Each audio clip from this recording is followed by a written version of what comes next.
हिंद हमारे सभी प्यारे बच्चों को। आज मैं आपके लिए लेके आया हूँ इंडियन आर्मी नर्सिंग असिस्टेंट का सेट। आप लोग बहुत ज़्यादा कमेंट करते रहते हैं, सर लाइव आइए लाइव आइए लाइव आइए। तो आज का जो वीडियो रहने वाला है बच्चों, आपके लिए रिकॉर्डेड रहने वाला है और पूरे आपको 50 क्वेश्चन का सेट कराया जाएगा, जिसमें आपको सारे जो भी पार्ट होते हैं नर्सिंग असिस्टेंट के, चाहे रसायन विज्ञान हो, जीव विज्ञान हो, मैथ हो, सब के सब मैं आपको कराऊंगा और पूरे 50 क्वेश्चन की सीरीज कराऊंगा। ये वो क्वेश्चन होते हैं, आपको लेवल पता चल जाएगा कि इंडियन आर्मी में जो पेपर आता है वो किस तरह का आता है। हमने पूरे 20 वर्षों के अपने संकलन को तैयार किया हुआ है, जो आप लगातार देखते आए हैं कि जो जो पेपर होते रहे हैं, चाहे वो आपका एआरओ का पेपर हो, चाहे वो रिलेशन का पेपर हो, उसी के आधार पे हमारे पूरे सेटों को तैयार किया गया है। और मैं आपको पूरा सॉल्यूशन दूंगा। उन 50 क्वेश्चन से आपके 500 क्वेश्चन तैयार होंगे। तो आइए जुड़ जाइएगा और ज्यादा से ज्यादा इस वीडियो को शेयर करिएगा, ताकि नर्सिंग असिस्टेंट की तैयारी करने वाले बच्चों को इसका लाभ हो सके। तो आइए बढ़ते हैं, देखते हैं। अभ्यास पेपर फर्स्ट है हमारा नर्सिंग का, और लगाता हूं मैं पहला क्वेश्चन। टिहरी झील की योजना किस राज्य में है? मध्य प्रदेश, राजस्थान, हरियाणा, उत्तराखंड। कमेंट करिएगा, कमेंट करके जरूर बताइएगा बच्चों। टिहरी झील जो है हमारी, ये है हमारी यूके में, के मतलब उत्तराखंड। उत्तराखंड, उत्तराखंड की जो राजधानी है हमारी, वो है देहरादून। पूछ दिया जाए यहाँ के मुख्यमंत्री कौन है, तो वो है पुष्कर सिंह धामी।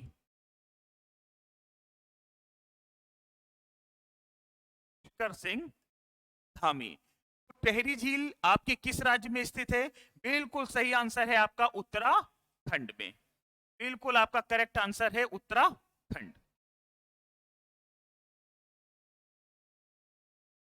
नेक्स्ट क्वेश्चन, काजीरंगा राष्ट्रीय उद्यान किसके लिए प्रसिद्ध है? तो काजीरंगा राष्ट्रीय उद्यान है वो किसके लिए प्रसिद्ध है? तो आपको बता दें, जो काजीरंगा राष्ट्रीय उद्यान है ये असम में पाया जाता है। यहाँ पे एक सींग वाला गैंडा जो होता है उसके लिए आपका प्रसिद्ध है। तो बिल्कुल सही आंसर है आपका, एक सींग वाले गैंडे के लिए प्रसिद्ध है। कहाँ पे है ये? असम। असम की राजधानी क्या है? दिसपुर। नेक्स्ट क्वेश्चन की तरफ। मानव के चर्म का रंग किससे बनता है? हीमोग्लोबिन से, इंसुलिन से, एड्रेनल से, या मेनालिन से? ऑप्शन सही आंसर दीजिएगा। मानव की जो त्वचा होती है, मानव की जो त्वचा होती है उसका जो रंग होता है वो बनता है मेलानिन के कारण। मेलानिन के कारण। बिल्कुल आपका सही आंसर है मेलानिन, अर्थात डी नंबर। राष्ट्रपति राज्यसभा में कितने सदस्यों को मनोनीत कर सकता है? 6 सदस्यों को, 9 को, 12 को, इनमें से कोई नहीं। आपको बता दें, अनुच्छेद 80 के तहत हमारा जो राष्ट्रपति होते हैं वो टोटल राज्यसभा और में टोटल 12 सदस्यों को मनोनीत कर सकते हैं। इसके तहत, अनुच्छेद 80 के तहत। इसमें से क्या होता है आपको बताएं। 12 सदस्यों को तो हमारे राष्ट्रपति मनोनीत करते हैं, बाकी 238 जो सदस्य होते हैं वो हमारे राज्यों और संघ क्षेत्रों से चुने जाते हैं। संघ क्षेत्रों से मिलके चुने जाते हैं। तो राष्ट्रपति जो है वो कितने सदस्यों को राज्यसभा में मनोनीत करते हैं? 3 नंबर है आपका बिल्कुल सही आंसर। भारतीय संविधान के अंतर्गत पहला आम चुनाव कब करवाया गया था? आपको पता है 1947 में हमारा देश स्वतंत्र हुआ। इसके बाद हमारे यहाँ कोई भी न्यायिक व्यवस्था नहीं थी, कोई कानून व्यवस्था सही नहीं थी, कोई लिखित व्यवस्था नहीं थी। तो सबसे पहले 2 वर्ष 11 माह 18 दिन में हमारा संविधान तैयार हुआ और संविधान में ही चुनाव आयोग का गठन किया गया। इसके बाद जब पहला चुनाव हुए वो हमारे 1951 से 1952 के बीच में हुए। तो आपका बिल्कुल सही आंसर होगा, भारतीय संविधान के अंतर्गत पहला आम चुनाव कब करवाया गया था? तो 1951 में। जिसमें सरकार बनी पीटी जवाहरलाल नेहरू की। ये हमारे भारत के पहले प्रधानमंत्री थे। अगर पूछ दिया जाए आपके कि प्रथम प्रधानमंत्री कौन थे, वो थे हमारे जवाहरलाल नेहरू।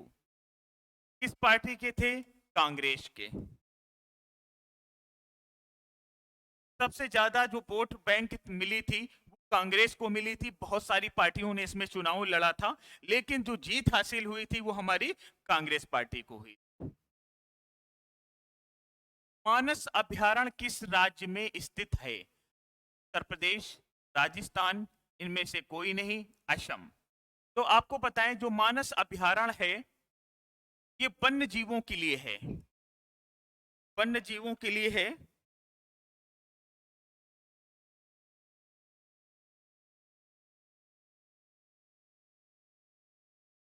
जो कि हमारा असम पे स्थित है। बहुत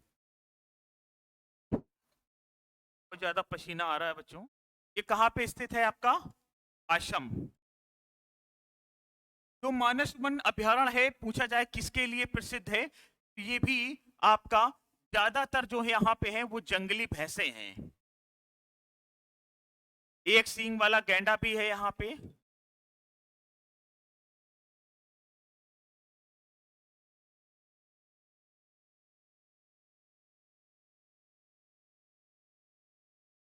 एक सींग वाला गैंडा पाया जाता है यहाँ पे। कछुए पाए जाते हैं और खरगोश भी पाया जाता है। बहुत सारे जन्य जीव हैं, लेकिन अगर मोस्टली पूछ दिया जाए कि मानस अभयारण्य किसके लिए प्रसिद्ध है, तो सबसे ज्यादा यहाँ पे जंगली भैंसे हैं। सबसे ज्यादा जो पाई जाती हैं वो हमारी जंगली भैंसे पाई जाती हैं। तो आपका मानस अभयारण्य किस राज्य में स्थित है? असम राज्य में। पानीपत की पहली लड़ाई किसके बीच हुई थी? शेरशाह सूरी एवं अकबर, हुमायूं इब्राहिम लोदी, बाबर इब्राहिम लोदी। आपको बता दें पानीपत जो मैदान है वो हरियाणा पे स्थित है। बहुत बड़ा मैदान है। ज्यादातर लड़ाइयां क्या हुई हैं यहीं पे हुए हैं। एक नहीं पूरे तीन तीन युद्ध पानीपत के हुए हैं। पहला युद्ध आपका 1526, दूसरा 1556, तीसरा 1761 पे। तो पहला युद्ध जो है 1526 में हुआ, दूसरा आपका 1556 में हुआ और तीसरा आपका हुआ 1761 में। 1526 में जो पहला युद्ध हुआ था ये हुआ था बाबर और इब्राहिम लोधी के मध्य।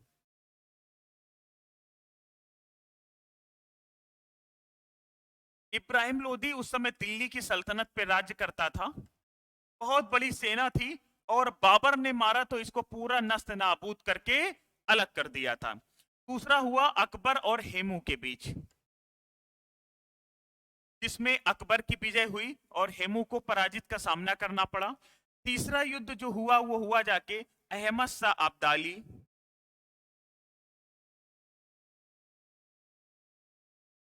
और मराठों के बीच में,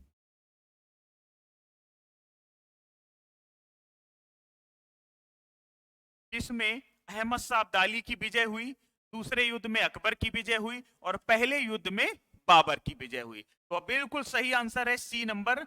पानीपत की पहली लड़ाई बाबर और इब्राहिम लोधी के मध्य थी। हर्षवर्धन के काल में चीन से आए पर्यटक का क्या नाम था? फायान, हिनसोंग, इसिंग, वांगसुंग। तो बताएं आपको बच्चों कि हर्षवर्धन के काल में जो चीनी यात्री भारत आए थे उनका नाम था हेनसोंग। कहाँ के रहने वाले थे ये? चीन के थे। बौद्ध धर्म के अनुयायी थे। जो फायान थे चंद्रगुप्त के काल में आए थे। इन्होंने क्या किया था कि बहुत ज्यादा चीजें भारत में खराब कर दी थी।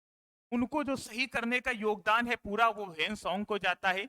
ये आए और भारत में जितनी भी मठें थी ज्यादातर वहां पे गए और एक बहुत ही अच्छे आदर्शवादी इंसान थे। तो बिल्कुल सही आंसर है हर्षवर्धन के काल में चीन से आए पर्यटक का क्या नाम था? तो हेनसोंग। आंध्र प्रदेश के शास्त्रीय नृत्य का क्या नाम है? कथकली, कुचिपुड़ी, ओडिसी, इनमें से कोई नहीं। आपको बताएं जो शास्त्रीय नृत्य होते हैं ये कुछ जो होते हैं देवताओं के ऊपर भी निर्भर होते हैं। तो आंध्र प्रदेश का जो शास्त्रीय नृत्य है उसका नाम है, सही आंसर है कुचिपुड़ी। जो कुचिपुड़ी नृत्य होता है ये ब्राह्मणों के द्वारा किया जाता है।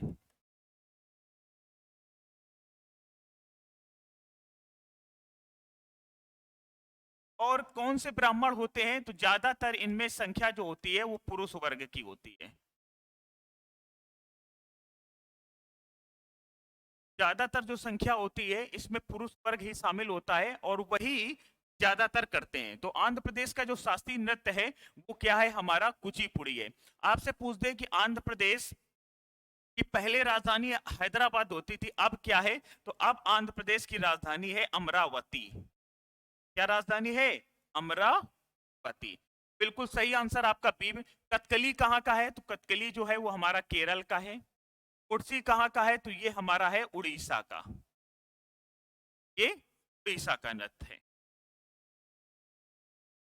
चिपको आंदोलन किसने शुरू किया था? आपको बताएं। चिपको आंदोलन क्या था?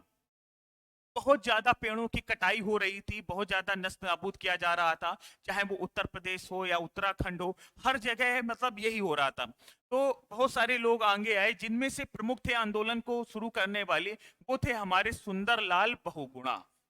बिल्कुल सही आंसर है, ए नंबर आपका। रक्त कहां से पंप होता है? रक्त कहां से पंप होता है? हृदय से, फेफड़ों से, सिराओं से, इनमें से कोई नहीं। सही आंसर दीजिएगा। रक्त जो होता है कहां से पंप होता है? तो रक्त जो पंप होता है हमारा, बिल्कुल सही आंसर है हृदय। आपको बता दें, जो हृदय होता है हमारा, वो छाती के बाईं तरफ 75% और बाकी दाहिनी तरफ स्थित होता है। इसमें क्या होता है? हृदय के रक्त को पंप करने में एक वाल्व और 4 चेंबर शामिल होते हैं।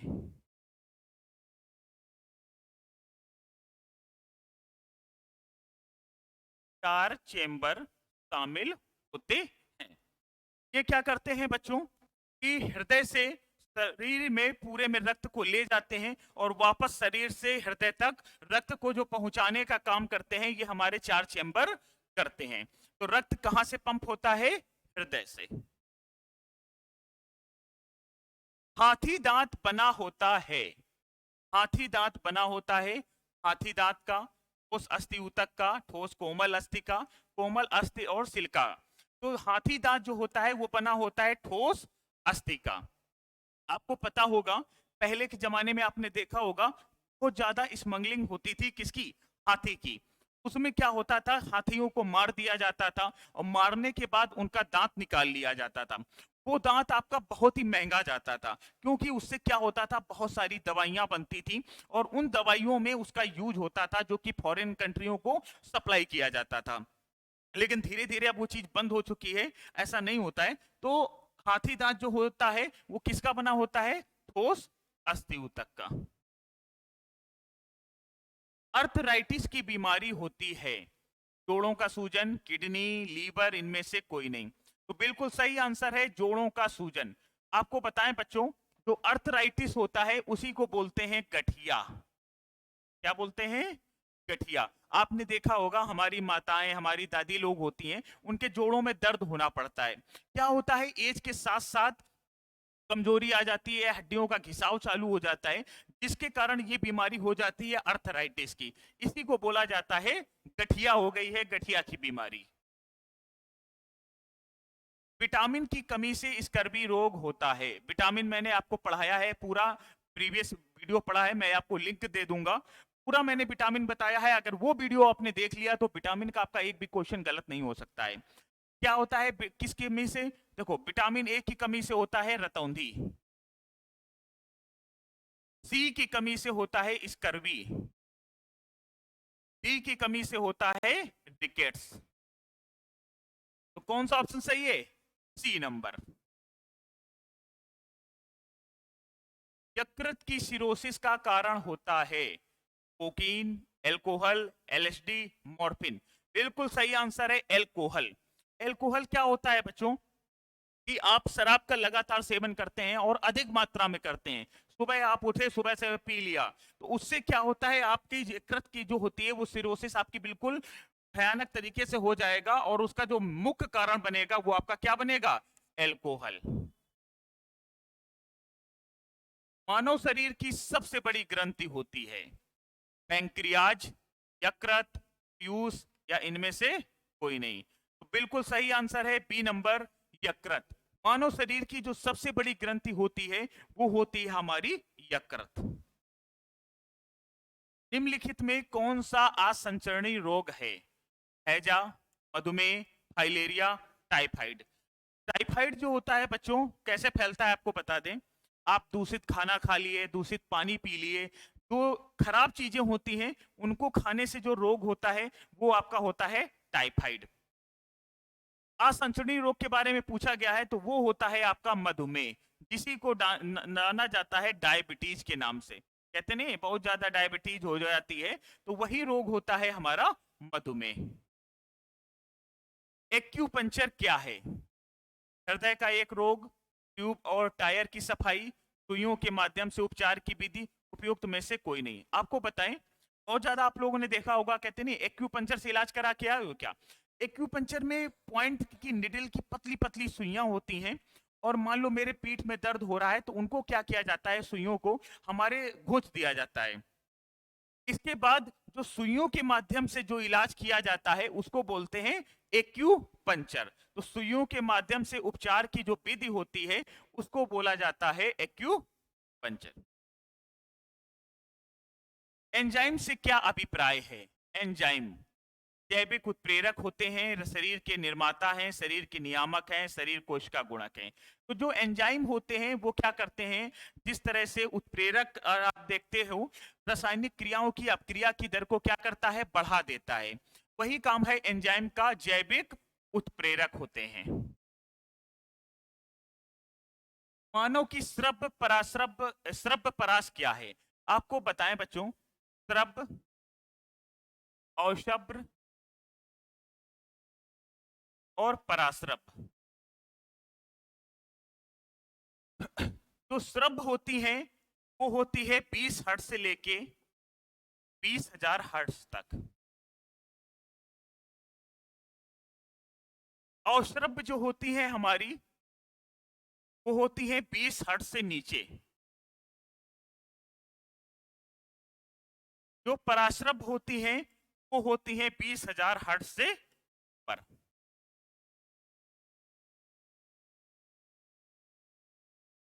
श्रव्य ध्वनियां 20 हर्ट्ज से 20,000 हर्ट्ज तक, और श्रव्य होती है 20 हर्ट्ज से नीचे, जिनको हम नहीं सुन सकते, हमारे कान नहीं, वो केवल क्या होती हैं, महसूस की जाती हैं।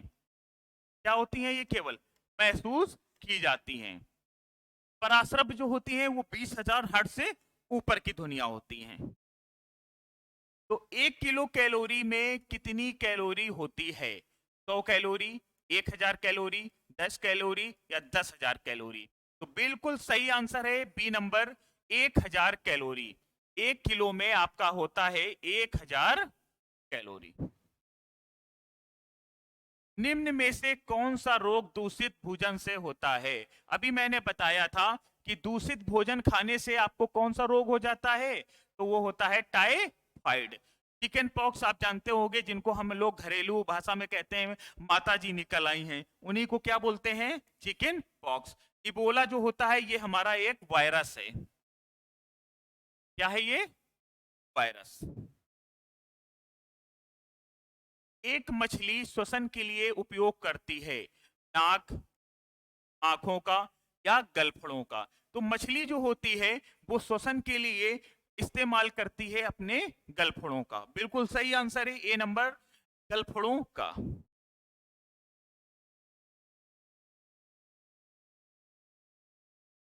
कौन सी गैस जहरीली है?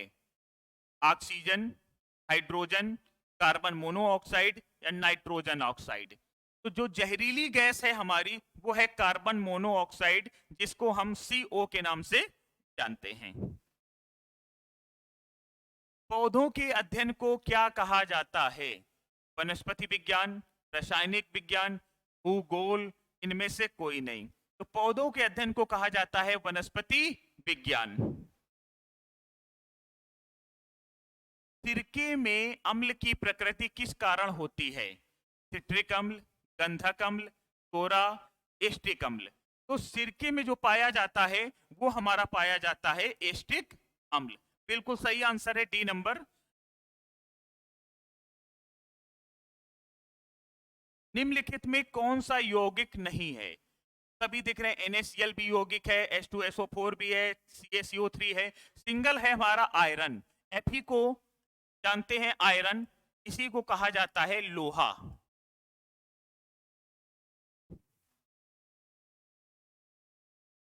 सोडा बनाने के लिए किस गैस का उपयोग होता है? कार्बन मोनोऑक्साइड का, सल्फर का, क्लोरीन का, CO2। तो सोडा बनाने के लिए जो इस्तेमाल होता है वो होता है कार्बन डाई ऑक्साइड। निम्नलिखित में से तेजाब अम्ल कौन सा होता है? NaCl, NaOH, HCl या KOH? बताइएगा बच्चों, सही आंसर कौन सा है? तो निम्न में तेजाब अम्ल जो है वो है हमारा HCl। इसी को कहा जाता है हाइड्रोक्लोरिक अम्ल। हाइड्रोक्लोरिक अम्ल।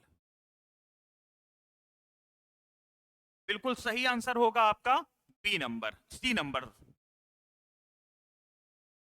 एटीपी है, एटीपी बहुत ज्यादा आपने देखा होगा, एटीपी का फुल फॉर्म भी पूछ देता है। तो इसका फुल फॉर्म होता है एडिनोसिन ट्राई फॉस्फेट। कौन सा नंबर सही है आपका? डी नंबर, बिल्कुल सही आंसर।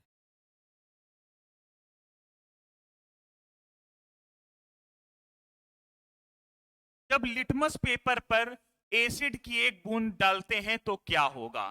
बच्चों, एसिड डालो या क्षार डालो, दो अंतर होते हैं। एसिड जब डाला जाएगा तो ये होता है नीला से लाल हो जाता है, लेकिन जब हम क्षार डालेंगे तो क्या होगा? लाल से नीला हो जाएगा, लाल से नीला हो जाएगा। बिल्कुल सही आंसर है सी नंबर, कि जब लिटमस पेपर पर एसिड की एक बूंद डालते हैं तो ये जो है नीले से लाल हो जाता है। ठोस कार्बन डाइऑक्साइड किसे कहा जाता है? काला कार्बन को, शुष्क बर्फ को, श्वेत कार्बन को या ठोस कार्बन को? बताइएगा, ठोस कार्बन डाइऑक्साइड किसको कहते हैं? तो कहते हैं शुष्क बर्फ को। जो शुष्क बर्फ होती है वो हमारी कार्बन डाई और ठोस कार्बन डाइऑक्साइड होती है। पीतल मिश्रण है टीन और लोहा का, सोना और चांदी का, तांबा और जस्ता का। आपने देखा होगा दो क्वेश्चन बहुत ही इंपॉर्टेंट आपके बार बार पूछे जाते हैं।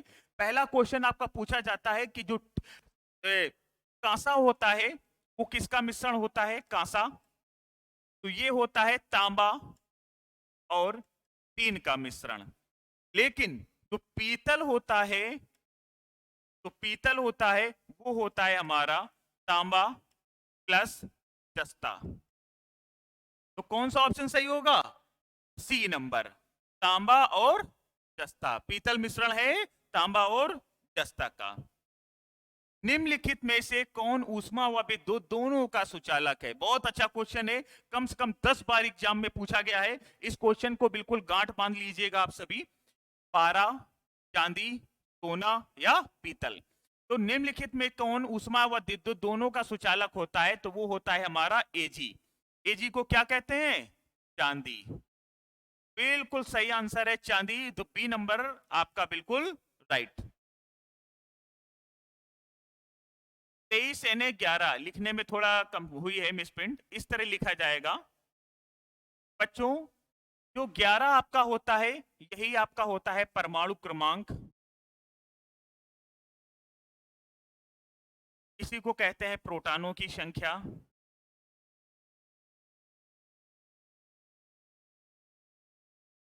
ये होता है आपका द्रव्यमान संख्या, इसी को बोलते हैं परमाणु भार। पूछा गया है कितने न्यूट्रॉन होंगे, कोई बात नहीं है, न्यूट्रॉनों की संख्या निकालनी है, निकाल लेते हैं हम। परमाणु भार में उठा के प्रोटॉन घटा देंगे तो हमारा क्या आ जाएगा? न्यूट्रॉनों की संख्या। तो कितने न्यूट्रॉन होंगे? 12। अमोनियम क्लोराइड का फार्मूला होता है, अमोनियम क्लोराइड होता है हमारा NH4Cl। बी नंबर बिल्कुल सही आंसर है आपका। सोडियम का रासायनिक चिन्ह क्या है? ऐसे के Na, P। हुआ ये होता है फास्फोरस का। P किसका होता है? फास्फोरस का। K किसका होता है? पोटेशियम का। और Na होता है हमारा सोडियम। कौन सा ऑप्शन सही होगा? 3 नंबर।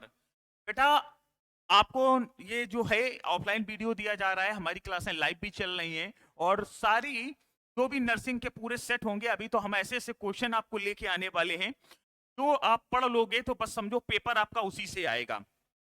ऑफलाइन क्लास तो हमारे यहाँ 10 से 12 घंटे की चल रही है, और लगातार बच्चा 1 मिनट खाली नहीं रहता रात 12 बजे तक।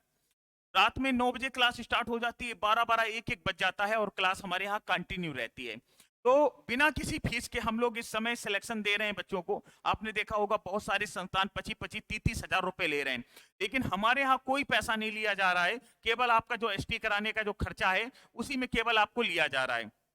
जो भी बच्चे अभी भी आपको बता दें, जो इंडियन आर्मी की तैयारी करना चाहते हो, जो जीडी की तैयारी करना चाहते हो, नर्सिंग की तैयारी करना चाहते हो, तो वो लोग हमारे दिए गए नीचे नंबरों पर संपर्क करके आ सकते हो। आप देख सकते हो यहाँ पे लाइब्रेरी से लेके हम सारी फैसिलिटी दे रहे हैं। तो बिल्कुल, बाकी ऑनलाइन तो जो पढ़ाया जा रहा है वो पढ़ाया जा रहा है 2-3 घंटे, लेकिन जो ऑफलाइन बैच है वो बहुत ही तगड़ा बैच है। ऐसी कोचिंग आपको मिलेगी नहीं बेटा। धरती पर सबसे ज्यादा कौन सी धातु पाई जाती है? सोडियम, कैल्शियम, लोहा, एल्यूमिनियम। धरती पर सबसे ज्यादा कौन सी धातु पाई जाती है? तो बच्चों, सबसे ज्यादा धातु पाई जाती है वो है हमारी एल्युमिनियम। बिल्कुल सही आंसर है, डी नंबर। निम्नलिखित में से कौन सा रासायनिक परिवर्तन है? लोहे का पिघलना, लोहे का जंग लगना, लोहे का मुड़ना, इनमें से कोई नहीं। तो जो रासायनिक परिवर्तन है वो है लोहे का जंग लगना। आपने देखा होगा लोहे पे जो जंग लग जाती है वो हमारा रासायनिक परिवर्तन के अंतर्गत आता है।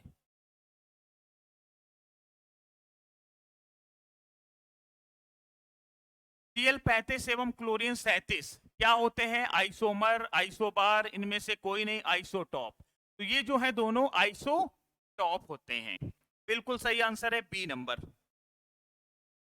6 आदमी 10 दिन में 150 रुपए कमाते हैं। मैंने आपको बताया था कभी भी M1 D1 H1 बटे होता है कार्य, खपत और खर्च, बराबर होता है M2 D2 H2 बटे कार्य, खपत और खर्च। कितने आदमी हैं? M कितने हैं? 6 आदमी हैं। कितने दिन में? 10 दिन में। क्या कार्य कर रहे हैं? 150 रुपया कमा रहे हैं। कोई बात नहीं। कितने आदमी हैं? 8 आदमी हैं। कितने दिन में? 7 दिन में। क्या पूछ रहा है? कितने रुपए कमाएंगे? कितने रुपए कमाएंगे? तो कार्य आखिर कितना होगा? हमने कोई दिक्कत नहीं भैया, काट दिया। 3 दूनी 6, 3 पचे 15, 2 से ये कट गया, 2 चौको 8।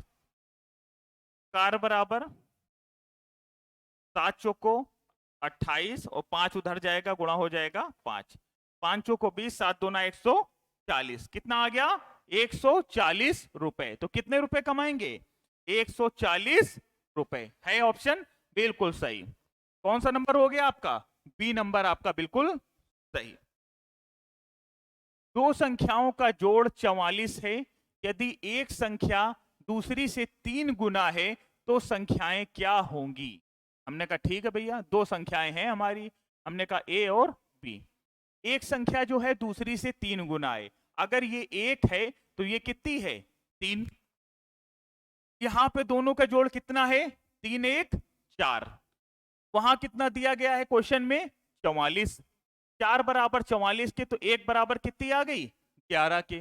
तो पूछ रहा संख्याएं क्या होंगी? तो 11 का गुणा इसमें कर दिया तो 11 1 कम 11, और 11 का गुणा इसमें कर दिया तो 11 3 33। तो संख्याएं क्या आ गई हमारी? 11 और 33। कौन सा नंबर सही हुआ? D number. आपको हम लेंदी नहीं बताएंगे, बस आपको बहुत ही नॉर्मल तरीके से बताया जाएगा ताकि आपके आराम से समझ आ जाए और आप तुरंत आंसर दे सकें। यदि 23y माइनस 4x बराबर 24 है तो, और y प्लस 3x बराबर 7 है, तो y और x का मान ज्ञात करें। ठीक है भैया, y और x का मान पूछा गया है।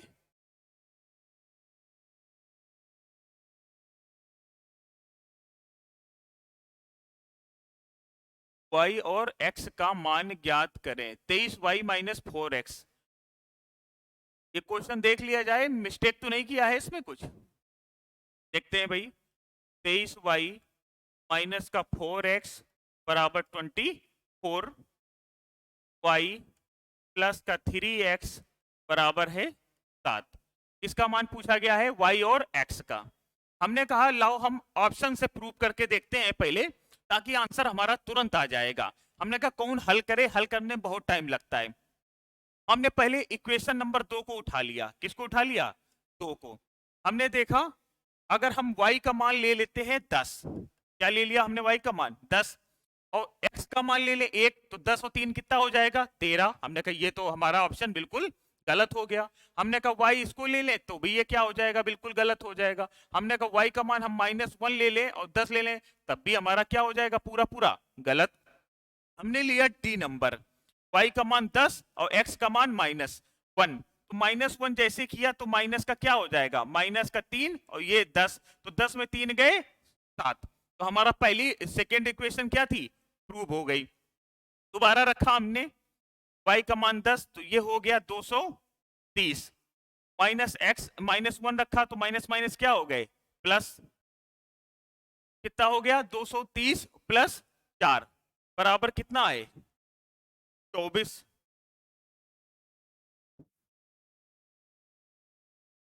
यहाँ पे बच्चों 3 नहीं होगा, ये 2y ही होगा।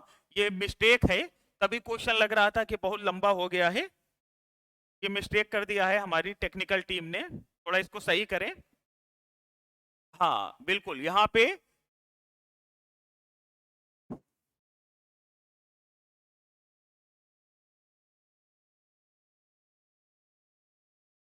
ये हम आपको फिर से बता दे रहे हैं, ये रॉन्ग टाइप हो गया है, थोड़ा टेक्निकल टीम की गलती है, तभी नहीं हो रहा था। बता दें आपको बच्चों, यहाँ पे 3 नहीं होगा। ये जो इक्वेशन आएगी आपका 2y माइनस का 4x बराबर 24 होगा, और y प्लस 3x बराबर 7 होगा। जैसे ही हम y का मान 10 रख दो और x का मान -1, y का मान 10 रखोगे तो 10 प्लस 3 गुणते -1 कितना दे देगा? 10 में 3 गए 7। कौन सा नंबर आपका सही हो जाएगा? D number. आप कहते हो सर 2 नंबर तो दूसरी इक्वेशन आपने प्रूव कर दी, पहली भी करिए। तो देखो बच्चों, y का मान कितना लिया? 10, तो 10 गुणते 2, माइनस माइनस का 1 है तो माइनस माइनस क्या हो जाएंगे? प्लस। बराबर कितना लाना है हमको? 24। तो 10 दूनी 20 और 20 और 4 24 आ गया। तो हमारा कौन सा ऑप्शन सही हो जाएगा? D number. 5:12 बराबर x/96 में x का मान क्या होगा? कोई दिक्कत नहीं है, निकाल लेते हैं बच्चों। 5/12 बटे x बटे 96, 12 से काट दो, 12 अट्ठे 96, 8 का गुणा इधर होगा तो x बराबर 40। कौन सा ऑप्शन? ए नंबर। x प्लस 3 और x माइनस 3 का गुणनफल सभी जानते हो बच्चा। x प्लस 3 और x माइनस 3 किसका गुणनखंड होता है? X square minus b square का। एक्स स्क्वायर कितना है? एक्स ही है, तो बी की जगह कितना है? 3 है, तो एक्स स्क्वायर माइनस 9 कौन सा हो जाएगा आपका?